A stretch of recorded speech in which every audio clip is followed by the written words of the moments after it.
دیندار، سب سے بیشتر ہمارے آقا نامدار امام زمان نور خدا بن برحق نور مولانا شاہ کریم الحسینی حاضر امام کے مبارک نام پر صلوات پڑھیے۔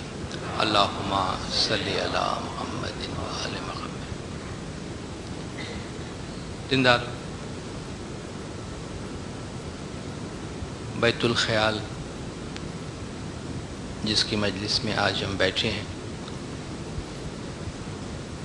ہمارے طریقے میں اور ہماری زندگی میں ہمارے طریقے کے اس بہت ہی اہم پریکٹس اور اہم پہلو کا کیا اثر ہے،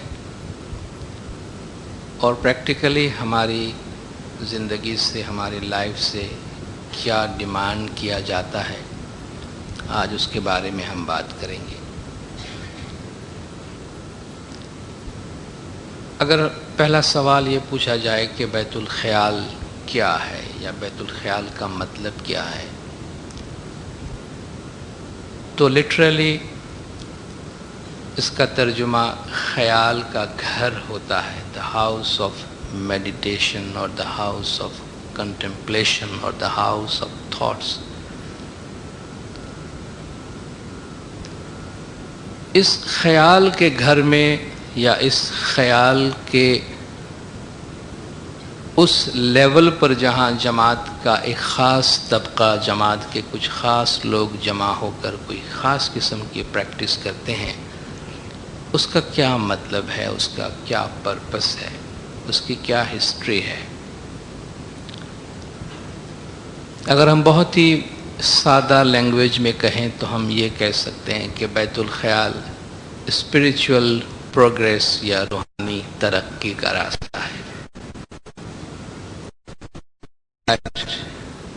راستے کی گائیڈنس آپ کو دیتے ہیں، کیا مراد ہے، کیا ڈیمانڈ کیا جاتا ہے، آج اس کے بارے میں ہم بات کریں گے۔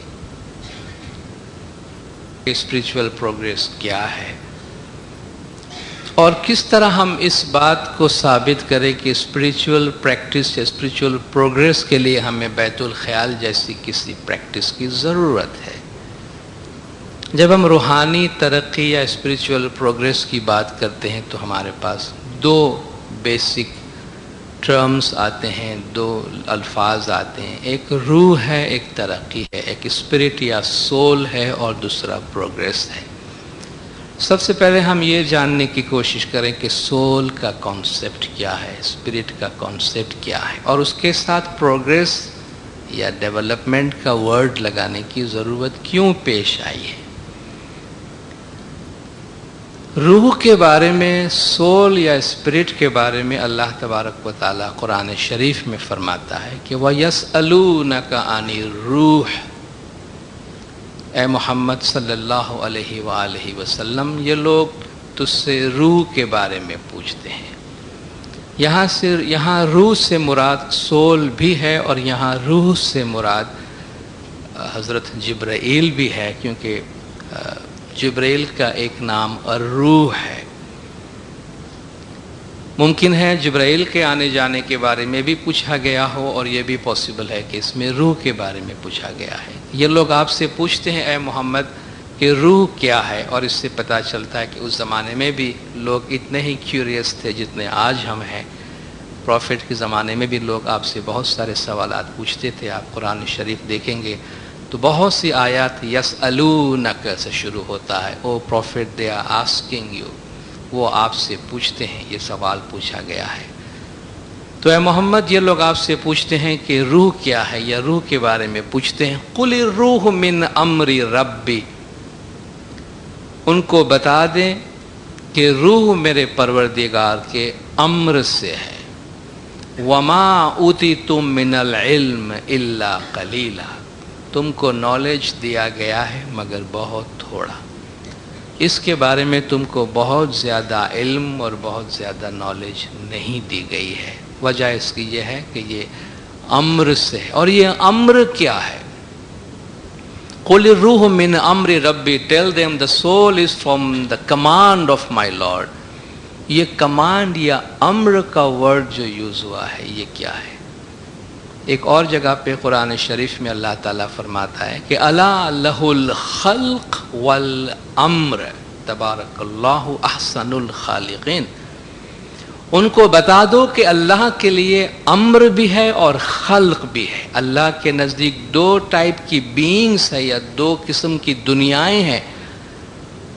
اس میں سے ایک خلق ہے اور ایک امر ہے، جس کو ہمارے دائیوں نے، ہمارے پیروں نے عالم میں خلق اور عالم میں امر کہا گیا ہے، جس کو دوسرے لفظوں میں ہم مٹیریل ورلڈ اور اسپریچول ورلڈ کہہ سکتے ہیں. تو جو چیزیں عالم میں خلق میں آتی ہیں وہ مادی دنیا ہے، اور جو چیز عالم میں امر میں آتی ہے وہ اسپریچول یا انٹلیکچول ورلڈ ہے. تو اللہ تعالیٰ نے فرمایا کہ ان سے کہو کہ روح میرے پروردگار کے امر سے ہے، یعنی یہ عالم امر کی چیز ہے اور اس کے بارے میں تم کو بہت زیادہ علم نہیں دیا گیا ہے. اور قرآن میں اللہ کے فرمان کے مطابق تمام انسانوں کے اندر اللہ تعالیٰ کی روح موجود ہے. وَإِذْ قَالَ رَبُّكَ لِلْمَلَائِكَةِ إِنِّي خَالِقٌ بَشَرًا مِّن طِينٍ. وہ وقت یاد کرو جب کہ تمہارے پروردگار نے فرشتوں کو حکم دیا کہ ہم مٹی سے ایک بشر کو، مٹی سے ایک انسان کو بنانے والے ہیں. فَإِذَا سَوَّيْتُهُ, جب میں اس کو بنا لوں, وَنَفَخْتُ فِيهِ مِن رُوحِي, اور میں اپنی روح میں سے اس میں پھونک دوں، اپنی روح کا حصہ اس میں ڈال دوں. فَقَعُوا لَهُ سَاجِدِينَ, تو تم سب ان کے آگے سجدہ کرتے ہوئے گر جانا. تو ہم سب کے اندر، بشر کے اندر، انسان کے اندر اللہ تعالیٰ کا نور موجود ہے، اور اس کا اللہ تعالیٰ بار بار ہم کو ریمائنڈ کراتے رہتا ہے کہ وَإِذَا سَأَلَكَ عِبَادِي عَنِّي فَإِنِّي قَرِيبٌ. جب میرے بندے میرے بارے میں پوچھتے ہیں تو ان سے کہو کہ میں نزدیک ہی ہوں. بلکہ یہ بھی نہیں کہا گیا کہ میں نزدیک ہوں، بلکہ جو پوچھتے ہیں ان کے نزدیک ہی ہوں، ان کو جواب دینے کی ضرورت بھی نہیں. اذا سألك عبادی عنی فإنی قریب، جب بھی یہ میرے بارے میں پوچھتے ہیں تو میں نزدیک ہی ہوں. اجیب دعوت الداعی اذا دعان، بلانے والے اور پکارنے والے کے پکار کا میں جواب دیتا ہوں جب بھی وہ پکارتے ہیں. اور وہ فرماتے خداوند تعالیٰ کہ تمہارے لیے اس پوری کائنات کے اندر اور تمہارے جان کے اندر اللہ کی نشانیاں ہیں. وَفِي أَنفُسِكُمْ أَفَلَا تُبْصِرُونَ، وہ تمہارے اندر بیٹھا ہوا ہے. جب تم دو آدمی باتیں کرتے ہو تو تیسرا وہ ہوتا ہے، جب تم چار باتیں کرتے ہو تو پانچواں وہ ہوتا ہے. وہ تمہارے اتنے نزدیک ہے. وَنَحْنُ أَقْرَبُ إِلَيْهِ مِنْ حَبْلِ الْوَرِيدِ، یہ جو تمہاری شہ رگ ہے، گردن کی رگ ہے، اس سے بھی زیادہ وہ خدا تمہارے نزدیک ہے. سَنُرِيهِمْ آيَاتِنَا فِي الْآفَاقِ وَفِي أَنفُسِهِمْ حَتَّى يَتَبَيَّنَ لَهُمْ أَنَّهُ الْحَقُّ. ہم اپنی نشانیاں دنیا میں بھی دکھائیں گے اور خود تمہارے اپنی جان کے اندر دکھائیں گے، یہاں تک کہ تم کو یقین ہو جائے کہ یہ حق ہے، یہ ٹروتھ ہے. تو اللہ تعالیٰ ہمارے اتنے قریب ہے، ہمارے وجود کے اندر ہے. ہماری روح، ہماری جو ایگزسٹنس ہے، ہمارا بینگ ہے، ہمارا جو یہ میں پن ہے جس کو ہم آئی نیس کہتے ہیں، کہ میں ہم جو اپنی ہماری آئیڈینٹی ہے اٹ سیلف، یہ خداوند تعالیٰ کا نور ہے، یہ خداوند تعالیٰ کی روح کا حصہ ہے. اور جب ہم سب خداوند تعالیٰ کی روح کا حصہ ہے، جو بار بار ہم کو ریمائنڈ کروایا جاتا ہے کہ سب گڈ سامی مارو بھرپور بیٹھا، تمہیں غافل دور مت دیکھو. تمہارا مولا سب دل کے اندر بیٹھا ہے. یا آدم آد نرنجن نرگن آپ اروپ، اصل ہمارا سامی تمہیں جدا پڑیا تھا روپ.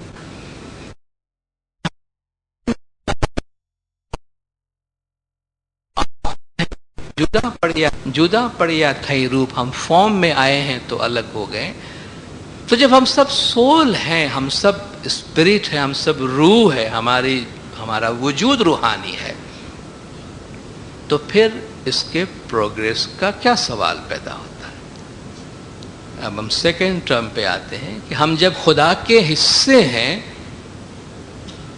ہم جب خدا ہی سے بنے ہوئے ہیں، تو اس میں کہاں پروگریس کی ضرورت پیش آتی ہے، یا ایلیویشن آف سول کی جب ہم بات کرتے ہیں، یا روحانیت کے راستے میں آگے بڑھنے کی بات کرتے ہیں، تو کیا ضرورت ہے؟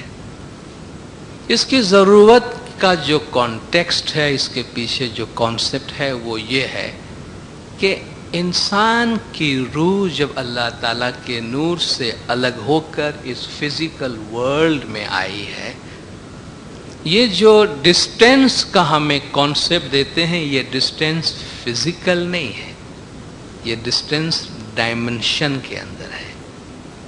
یعنی ہم روحانی ترقی کرتے ہیں، اس کا یہ مطلب نہیں ہے کہ ہم اسپیڈ کے ساتھ کوئی ڈسٹینس کور کرتے ہیں کہ بھئی میں نے عبادت میں 1000 مائل ترقی کی ہے، یا 2000 مائل ترقی کی ہے، یا میں بس 5 لاکھ مائل دور رہ گیا ہے خدا تک پہنچنے کا۔ یہ ڈسٹینس فزیکل مائلیج نہیں ہے، یہ انر ڈائمنشن ہے۔ اس کے ڈائمنشنز، ایک انسان کے وجود میں رہتے ہوئے بالکل حیوان جیسی زندگی گزارتا ہے، absolutely animal quality of life میں ہوتا ہے، اسی انسان کے وجود کے اندر ایک آدمی ایک ڈیوینٹی کی لائف گزارتا ہے۔ تو یہ جو اس کا پروگریس ہے یا ریولیشن جو ہے اس کے وجود کے اندر، وہ صرف ایک ڈائمنشن کی بات ہے۔ جس طرح مولا روم معراج کے بارے میں فرماتے ہیں کہ از خیال است این کہ گوئی نزد و دور، چیست معراج انقلاب اندر شعور۔ یہ تم نزدیکی اور دوری کی جو بات کرتے ہو، یہ تمہارے اپنے خیال کی بنائی ہوئی باتیں ہیں۔ معراج کیا ہے؟ تمہارے کانشیسنس کے اندر ایک انقلاب ہے، ایک ریولیوشن ہے، ایک مینیفیسٹیشن ہے، کوئی چیز کھل کے تمہارے سامنے آتی ہے۔ تو انسان کی روح جب اللہ تعالیٰ سے جدا ہو کر فزیکل فارم میں آئی ہے، تو لائٹنس سے وہ ڈارکنیس کی طرف آئی ہے۔ قرآن شریف کی ایک بہت بیوٹیفل سورہ ہے، آپ بھی پڑھتے ہیں بار بار، سورۃ التین، جو فگ کی سورہ ہے، دا چیپٹر آف فگ۔ وَالتِّينِ وَالزَّيْتُونِ وَطُورِ سِينِينَ وَهَذَا الْبَلَدِ الْأَمِينَ۔ قسم ہے فگ کی، اور قسم ہے اولیو کی، اور قسم ہے وَالزَّيْتُونِ وَطُورِ سِينِينَ ماؤنٹ سائنائی کی، وَهَذَا الْبَلَدِ الْأَمِينَ اس امن والے شہر مکہ کی۔ لَقَدْ خَلَقْنَا الْإِنسَانَ فِي أَحْسَنِ تَقْوِيمٍ، انسان کو ہم نے بیسٹ اسٹریچر میں کریٹ کیا ہے، انسان کو ہم نے بہترین سانچے میں بنایا ہے، یعنی اس سے اچھا نہیں ہو سکتا تھا، اتنا اچھا بنایا، جو اس کی اسپریچول کوالٹی ہے، جس کے سامنے اللہ نے فرشتوں کو سجدہ کرایا تھا۔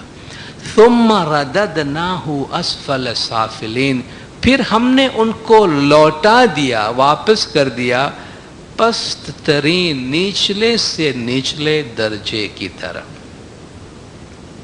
یہ اس کریشن کا حصہ رہا ہے، ڈیوائن پلان کا حصہ رہا ہے۔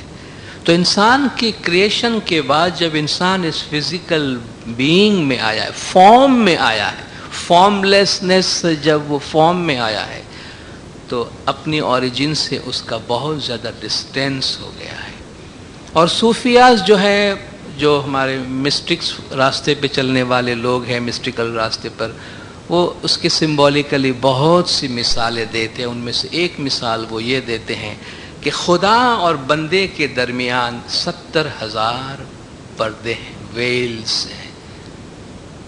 خدا اور بندے کے درمیان 70,000 ویلز ہیں، پردے ہیں، رکاوٹیں ہیں۔ تو اس میں 35,000 جو ویلز ہیں وہ لائٹ کے ہیں، اور 35,000 ڈارکنیس کے ہیں۔ یعنی جب خدا کے نور سے ہمارا فال ہوا ہے، یا ہم فزیکل میٹیریل ورلڈ کی طرف آئے ہیں، تو ہمارے اسپریچول کوالٹی ہم سے ڈمینش ہوتی گئی ہے، نکلتی گئی ہے۔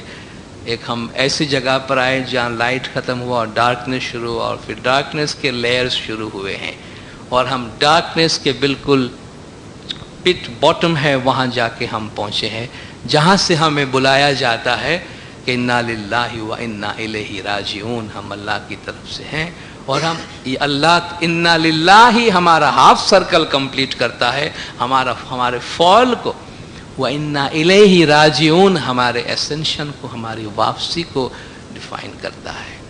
تو پرابلم کیا ہوا ہے؟ جو مٹیریل ورلڈ ہے، جو باڈی ہے، جو فزیکل چیز ہے، وہ ڈارکنیس کی دنیا ہے۔ سول بیسیکلی اپنی روحانیت میں، اپنی اصلیت میں وہ لائٹ ہے، مگر جب وہ باڈی میں آئی ہے، پیشمس ماں باپ نے بہت اچھی ایک مثال، ایک کہانی کے صورت میں سمبولیکلی اس کو بتائی ہے۔ آپ کبھی جماعتوں میں پڑھتے بھی ہوں گے جو کہ نام ہے دھن دھن سامی راجا تو سرجنہار سائیں جی، سریشٹھ رچائی شام مورے دھندوکار سائیں جی۔ اس میں قصہ بتاتے ہیں کہ اللہ نے فرشتوں کو حکم دیا کہ جاؤ مجھے انسان بنانا ہے، تم